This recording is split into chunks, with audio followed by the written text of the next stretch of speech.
Kalay đến ao băng vì để ba đê để tuân cao y cao hơn bóng đi thăng để ta không đến thôi nhìn nhìn đừng quá y bin nào đi bằng nào nâng lấy tuân lấy có cái tí tê chúng tôi cũng lên bàn là lâu bây giờ đi bất kinh có một ta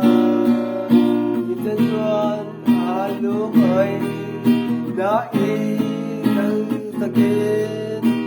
mà đi nghe yên tuan lu cái yên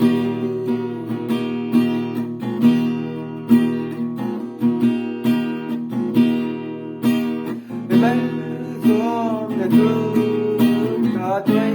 thế hôn nhiên again ở thế you mong thế in love cái gì thế này là tôi you bên you mơ đang cái cái